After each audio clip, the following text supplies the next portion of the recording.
Yahoo, ladies and gents, it's probably safe to say that Romelu Lukaku, the most expensive signing of the 2017-18 Premier League season, isn't quite living up to his $100 million fee at the moment. After scoring in his first 7 league games, he's now managed just 2 goals in his last 13 appearances. His worst outing of the season so far came in the Manchester derby, where he was at fault for both goals conceded. He completed only 6 touches and he lost 8 aerial duels. Yes, the 6'3" Belgian, renowned for his physicality, lost 43% of his aerial duels. Right now he has the same amount of Premier League goals as former United forward Wayne Rooney, who's playing much deeper and has started fewer games. So how has one of the best striking talents in the league managed to flop like this? Well, there are multiple reasons. Firstly, Jose Mourinho's tactics are leaving him massively isolated. Against Man City and Arsenal the week before, United sat deep, they didn't have much possession, and they tried to play on the counter, with the fullback sending long balls up to Lukaku.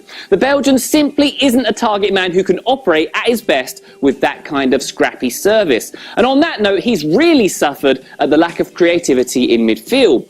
Paul Pogba has been injured or suspended for large portions of Lukaku's barren spell, so he doesn't get the service that he needs. United don't have a Kevin De Bruyne or an Ozil or a David Silva to provide that creative link-up play. That creative number 10 was supposed to be Henrik Mkhitaryan, but the Armenian has played well below par this season.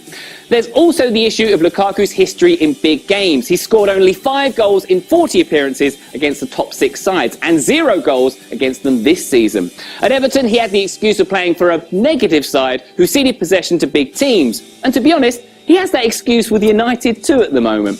But Lukaku has missed huge chances against City, Liverpool and Chelsea this season. By contrast, in 2012-13, Robin van Persie scored 7 goals against the big 6 teams, which were good for 12 points. That's the difference a big game striker can make for you. Perhaps you could also argue that Mourinho isn't improving the 24-year-old. Pep Guardiola has a history of making players better. Just look at Raheem Sterling this year. But Lukaku isn't getting better, despite getting plenty of positive support from his manager in the press. He needs to be better at hold-up play, he needs to create more problems up front, and he needs to contribute more on the big occasions. But with Mourinho's tactics and his supporting cast, he's not getting the chance to shine.